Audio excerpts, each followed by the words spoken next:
नमस्कार विद्यार्थी मित्रांनो, टोटल एज्युकेअर मध्ये आपल्या सर्वांचं स्वागत आहे। Directorate of technical education Maharashtra state Mumbai म्हणजेच तंत्र शिक्षण संचालनालय महाराष्ट्र राज्य मुंबई यांच्यातर्फे 3 तारखेला म्हणजेच 3/12/2020 ला नवीन नोटिफिकेशन मिळालं आहे। तसं तरी नोटिफिकेशन सांगण्यासाठी मला 3 दिवसाचा विलंबच झाला आहे, त्यासाठी मी दिलगिरी व्यक्त करतो। फायनल मेरिट लिस्ट विषयीचा जो मागचा व्हिडिओ जो मी टाकला होता तो अंतिम व्हिडिओ होता। हा व्हिडिओ कॅप राऊंडच्या फेरीविषयी आहे। मित्रांनो, ज्याची तुम्ही प्रतीक्षा करत होता ती प्रतीक्षा आता संपली आहे। आता कॅप राऊंड सुरू झाले आहेत, त्याची डिटेल्स मी या व्हिडिओमध्ये तुम्हाला सांगणार आहे। कृपया संपूर्ण व्हिडिओ विना स्किप करता पहा, म्हणजेच मध्येच स्किप करू नका। तर आता या व्हिडिओला मी सुरुवात करतो। शैक्षणिक वर्ष 2020-21 करिता पोस्ट HSC पूर्णवेळ पदविका औषध निर्माणशास्त्र, हॉटेल व्यवस्थापन व खाद्यपेय व्यवस्था तंत्रज्ञान, सरफेस कोटिंग तंत्रज्ञान अभ्यासक्रम राबविणाऱ्या महाराष्ट्र राज्यातील शासकीय, अशासकीय, अनुदानित, विद्यापीठ संचालित व खासगी विना अनुदानित पदविका शैक्षणिक संस्थांच्या प्रथम वर्षाच्या प्रक्रियेसाठी विकल्प अर्ज भरून निश्चित करणे म्हणजेच ऑप्शन फॉर्म भरून निश्चित करणे, कॅप जागा वाटप, झालेले जागा वाटप स्वीकारण्यापूर्वी स्वतः पडताळणी करणे, जागा वाटप स्वीकारणे, जागा वाटप झालेल्या संस्थेमध्ये उमेदवारांनी उपस्थित राहणे या प्रक्रियेच्या माहितीसाठी ही सूचना प्रसिद्ध करण्यात येत आहे। आता कॅप राऊंड 1 मध्ये पाहूया। अनुक्रमांक 1, केंद्रीभूत प्रवेश प्रक्रियेच्या कॅप पहिल्या फेरीसाठी उपलब्ध असलेल्या प्रवर्गनिहाय जागांची रचना प्रदर्शित करणे म्हणजेच provisional category wise seat cap round 1 ही 11/12/2020 आहे।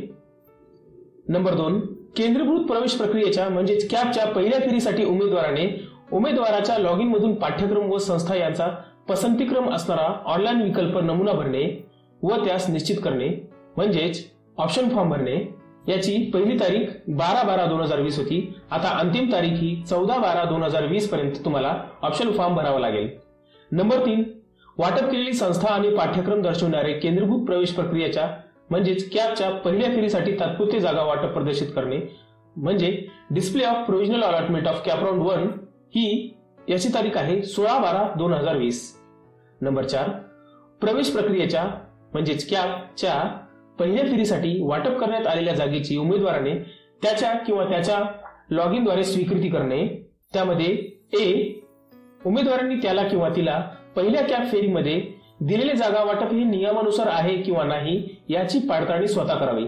उमेदवारांनी त्याच्या किंवा त्याच्या लॉग इन मधून पात्रता गुण, प्रवर्ग, लिंग, आरक्षण, स्वतःहून केलेले स्वतःचे विशिष्ट आरक्षण इत्यादी संबंधीचे उमेदवारांनी केलेले दावे बरोबर आहेत याची खात्री करून घ्यावी।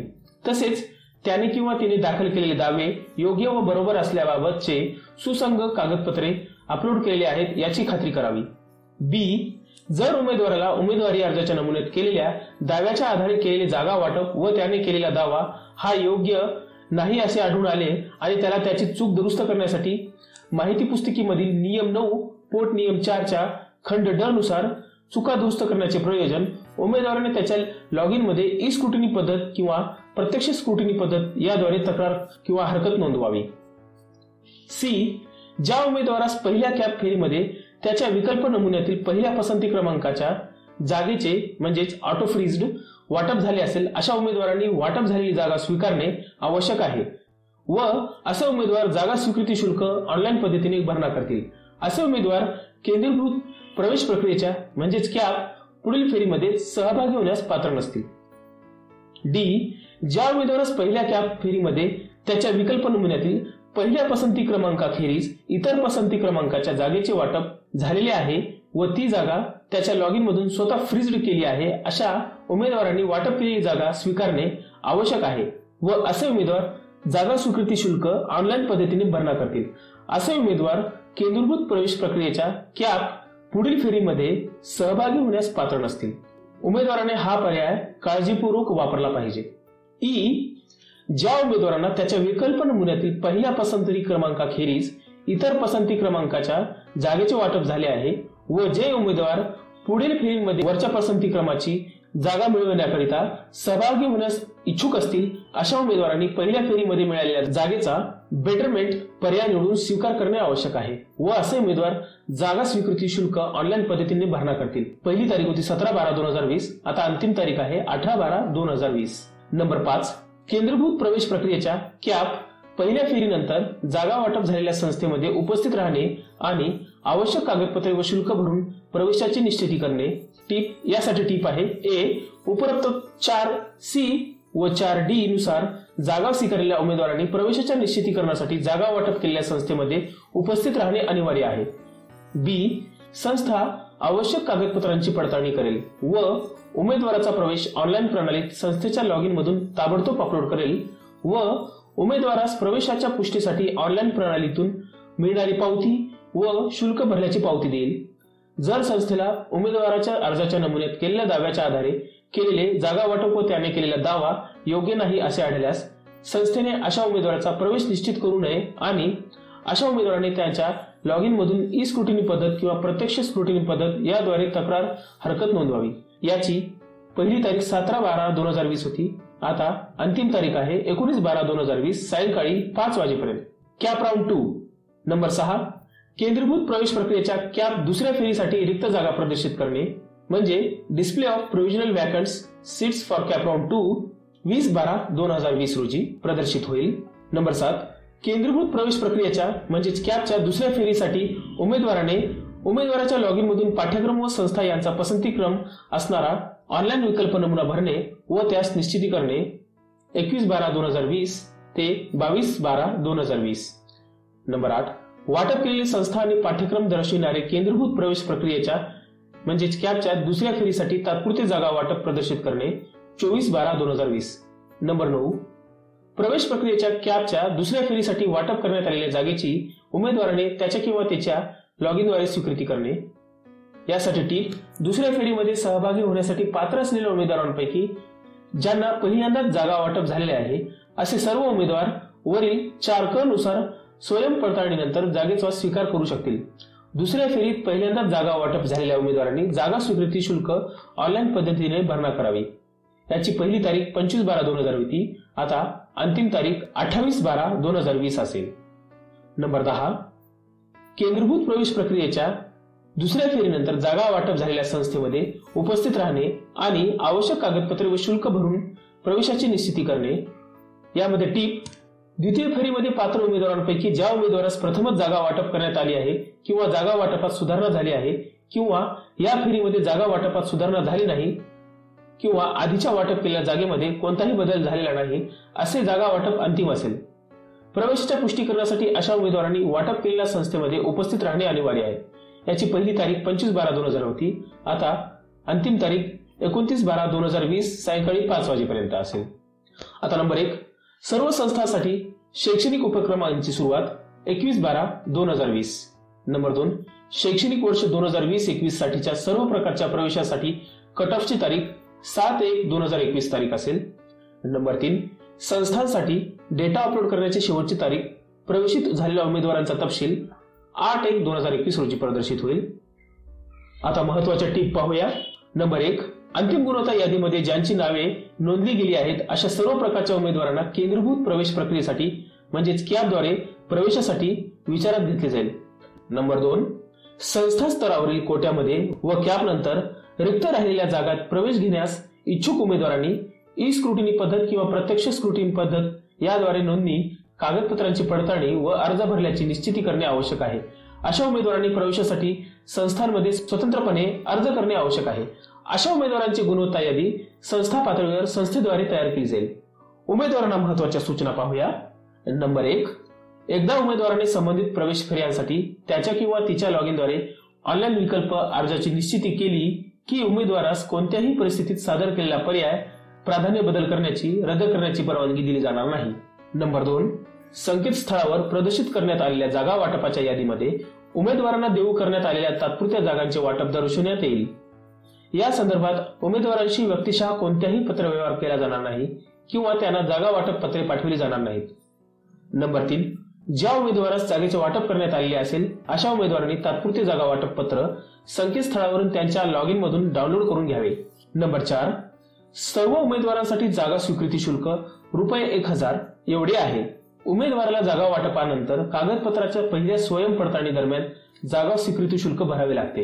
हे शुल्क ना परतावा प्रक्रिया शुल्क आहे. उमेदवारांना जागा स्वीकृती शुल्क ऑनलाईन पद्धतीने भरणा करावे लागेल. नंबर 5. उमेदवार संस्थेत प्रवेश घेण्यासाठी हजर होण्याच्या वेळेस अर्जांमध्ये केलेल्या दाव्याच्या पुष्ट्यर्थ सर्व मूळ प्रमाणपत्र सादर करणे आवश्यक आहे. उमेदवार अर्जामध्ये केलेल्या दाव्याच्या पुष्ट्यर्थ मूळ प्रमाणपत्र सादर करणार नाही अशा परिस्थितीत जागा वाटप आपोआप रद्द होईल व ती जागा पुढील फेरीमध्ये वाटपासाठी उपलब्ध होईल. अधिसूचित वेळापत्रकानुसार कागदपत्रांच्या स्वयं पडताळणीच्या टप्प्यावर उमेदवारांना आवश्यक कागदपत्रे तयार ठेवण्याचा सल्ला देण्यात येत आहे. नंबर 6. नंतरच्या टप्प्यात उमेदवाराने अर्जात केलेल्या खोट्या दाव्यावरून उमेदवाराला जागा वाटप झालेले आहे असे आढळल्यास असे जागा वाटप संस्थेमध्ये घेतलेला प्रवेश आपोआप रद्द होईल. नंबर 7. प्रत्यक्ष स्क्रुटिनी पद्धत निवडणारे उमेदवार महाराष्ट्र शासनाकडून वेळोवेळी प्रसिद्ध केलेल्या कोविड-19च्या संदर्भातील मार्गदर्शक सूचनांचे काटेकोरपणे पालन करतील. नियुक्त केलेल्या सुविधा केंद्रावर सामाजिक अंतर राखणे तसेच त्या ठिकाणी इच्छुक उमेदवार व पालकांची गर्दी टाळणे अत्यंत आवश्यक आहे. नंबर 8. ई स्क्रुटिनी पद्धतीच्या किंवा प्रत्यक्ष स्क्रुटिनी पद्धतीच्या वेळी उमेदवार अर्जामध्ये केलेला दावा सिद्ध करण्यासाठी सुसंगत आणि वैध कागदपत्रे सादर करतील. संबंधित कागदपत्रे सादर न केल्यास उमेदवार अर्जात केलेले असे दावे गमावतील आणि अशा दाव्यांचा विचार न करता अशा उमेदवारांच्या अर्जांची निश्चिती केली जाईल. नंबर 9. राखीव प्रवर्गांचे उमेदवार म्हणून नोंदणी केलेले परंतु ई स्क्रुटिनी पद्धतीच्या किंवा प्रत्यक्ष स्क्रुटिनी पद्धतीच्या कागदपत्रांच्या पडताळणीच्या टप्प्यात राखीव प्रवर्गाच्या दाव्यासाठी आवश्यक प्रमाणपत्र सादर करण्यास असमर्थ असलेल्या उमेदवारांना सर्वसाधारण प्रवर्गातील उमेदवार समजले जाईल व त्यांना ₹100 शुल्क फरकाची रक्कम फक्त ऑनलाईन पद्धतीने भरावी लागेल. नंबर 10. तक्रार हरकत नोंदविण्यासाठी प्रत्यक्ष स्क्रुटिनी पद्धत निवडणारे उमेदवारांना सुविधा केंद्रावर कागदपत्रांच्या पडताळणीच्या वेळी आवश्यक सर्व मूळ कागदपत्रे सादर करावी लागतील. आता सर्वसाधारण टीप पाहूया. नंबर 1. ज्या उमेदवारांनी प्रत्यक्ष स्क्रुटिनी पद्धतीचा पर्याय निवडला आहे असे उमेदवार सुविधा केंद्रात उपलब्ध असलेल्या IT सुविधेचा वापर करून त्यांचे अर्ज भरणे, स्कॅनिंग करणे, कागदपत्रे अपलोड करणे आणि अर्ज निश्चित करणे या कामाकरिता विनाशुल्क लाभ घेऊ शकतात. उमेदवार सुविधा केंद्रावर FC वर उपस्थित असताना महाराष्ट्र शासनाने वेळोवेळी जारी केलेल्या कोविड-19च्या मार्गदर्शक तत्वांचे पालन करतील. नंबर 2. प्रत्यक्ष स्क्रुटिनी पद्धतीसाठी सुविधा केंद्रांची FC यादी संकेतस्थळावर उपलब्ध आहे आणि ही सुविधा केंद्रे नियोजित काळात सकाळी 10:30 ते सायंकाळी 5:30 या वेळेत सुरू असतील. नंबर 3. प्रवेशासाठी पात्र व नियम संकेतस्थळावर उपलब्ध करून देण्यात आलेले आहेत. नंबर 4. वरील घोषित वेळापत्रक हे अस्थायी स्वरूपाचे आहे आणि यामध्ये अपरिहार्य स्थितीमध्ये बदल संभवू शकतो. जर सुधारित वेळापत्रक घोषित झाले तर ते पोस्ट HSC डिप्लोमा 2020.dtemaharashtra.gov.in या संकेतस्थळावर दर्शवण्यात येईल. अधिक माहितीकरिता संकेतस्थळावर अथवा संबंधित सहसंचालक तंत्रशिक्षण विभागीय कार्यालय यांच्या कार्यालयामध्ये संपर्क साधावा. नंबर 5. कोविड-19च्या पार्श्वभूमीवर खबरदारी घेण्यासंदर्भात संचालनालयाकडून प्रसिद्ध केलेली प्रमाणित कार्यपद्धती म्हणजेच SOP तंत्रशिक्षण विभागीय कार्यालयाचे पत्ते व दूरध्वनी संचालनालयाच्या संकेतस्थळावर उपलब्ध आहेत.